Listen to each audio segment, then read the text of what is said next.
거룩한 교회 성도 여러분, 이 영상을 보시는 하나님 나라의 귀한 자녀 여러분, 오늘은 2023년 4월 12일 수요일입니다.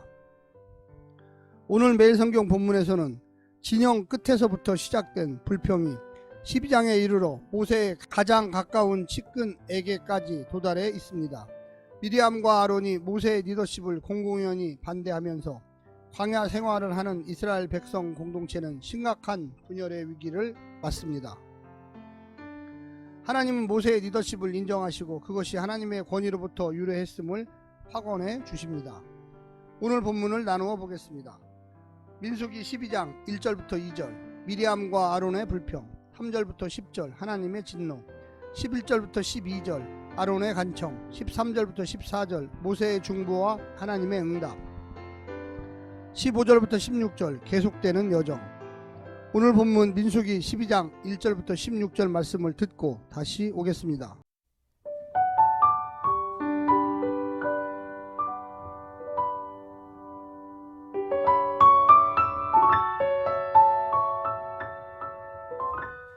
민수기 12장.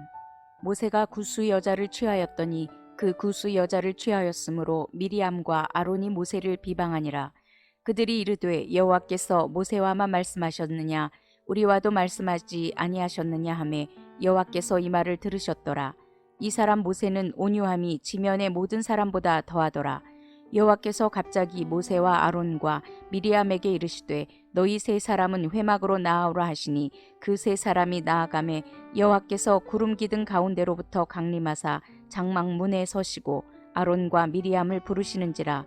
그 두 사람이 나아가매 이르시되 내 말을 들으라. 너희 중에 선지자가 있으면 나 여호와가 환상으로 나를 그에게 알리기도 하고 꿈으로 그와 말하기도 하거니와 내 종 모세와는 그렇지 아니하니 그는 내 온 집에 충성함이라. 그와는 내가 대면하여 명백히 말하고 은밀한 말로 하지 아니하며 그는 또 여호와의 형상을 보거늘 너희가 어찌하여 내 종 모세 비방하기를 두려워하지 아니하느냐. 여호와께서 그들을 향하여 진노하시고 떠나심에 구름이 장막 위에서 떠나갔고 미리암은 나병에 걸려 눈과 같더라. 아론이 미리암을 본즉 나병에 걸렸는지라. 아론이 이에 모세에게 이르되 슬프도다. 내 주여 우리가 어리석은 일을 하여 죄를 지었으나 청하건대 그 벌을 우리에게 돌리지 마소서. 그가 살이 반이나 썩어 모태로부터 죽어서 나온 자같이 되지 않게 하소서. 모세가 여호와께 부르짖어 이르되 하나님이여 원하건대 그를 고쳐 주옵소서. 여호와께서 모세에게 이르시되 그의 아버지가 그의 얼굴에 침을 뱉었을지라도 그가 이랫동안 부끄러워하지 않겠느냐. 그런즉 그를 진영 밖에 이랫동안 가두고 그 후에 들어오게 할지니라 하시니 이에 미리암이 진영 밖에 이랫동안 갇혀 있었고 백성은 그를 다시 들어오게 하기까지 행진하지 아니하다가 그 후에 백성이 하세롯을 떠나 바란 광야에 진을 치니라.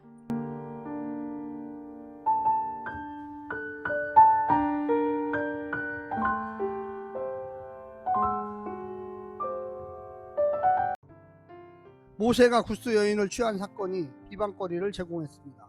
모세의 아내인 십부라는 미디안 여인이기 때문에 모세가 구스 여인을 첩으로 취했다고 생각할 수도 있지만 미디안과 구스가 동일한 지역을 뜻하는 주장도 있기 때문에 구스 여인이 모세의 아내인 십보라를 지칭하는 것일 수도 있습니다. 그러나 본문은 구스 여인의 정체에 대한 관심보다 그것을 핑계로 모세의 지도력에 의문을 제기했다는 사실에 집중을 하고 있습니다. 오늘 본문을 세 부분으로 나누어 자세히 설명드리겠습니다. 첫 번째, 미리암과 아론이 모세의 권위를 훼손하다. 미리암과 아론이 모세가 구스 여인을 아내로 맞은 것을 비방하였습니다.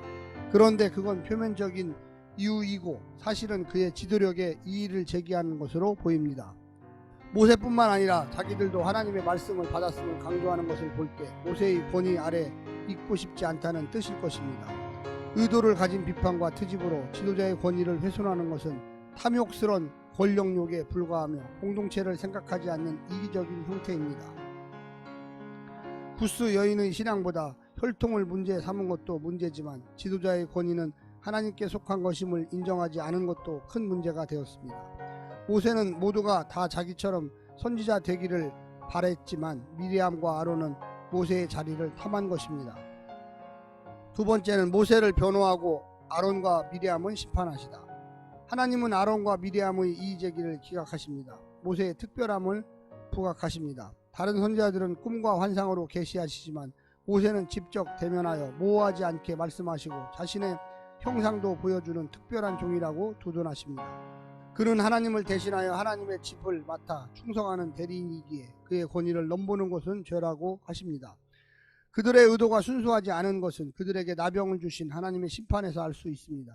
내가 지도자를 문제 삼는 근거가 옳은지 따지기 전에 그 의도가 순수한지 자문하십시오. 세 번째는 모세의 간구를 듣고 아론과 미리암을 용서하시다. 본문은 모세의 온유함을 칭송하며 시작합니다. 실제로 그는 백성들에게 불평을 들을 때는 못 살겠다고 하더니 자기의 권위를 손상하는 항의를 받을 때는 침묵합니다. 그 항의가 사실이라도 되는 듯이 묵묵히 견딥니다. 모세보다 더 높은 권위를 가진 사람이 없었지만 그보다 더 겸손한 사람도 없었을 것입니다. 자기 부족함을 알았기에 그리고 하나님을 신뢰했기에 가능하지 않았을까요? 자기에게 모진 말을 했음에도 아론의 부탁을 들어 하나님께 용서를 구합니다. 하나님께서는 이 온유한 사람 모세의 기도에 응답하여 용서하십니다. 나를 비난하고 권위를 인정하지 않는 자들을 향하여 어떻게 하는 것이 온유함을 보이는 것일까요? 사랑하는 성도 여러분, 항상 인간은 감정의 변화가 심하고 욕심이 있고 자기보다 나은 사람을 칭송하기보다 비난하는 데 익숙합니다. 우리가 정말로 하나님의 사람들이라면 하나님의 편에 서서 하나님이 어떤 마음으로 그 사람을 축복하시는지를 자세히 살펴보아야만 하겠습니다. 오늘 하루도 승리하십시오. 샬롬.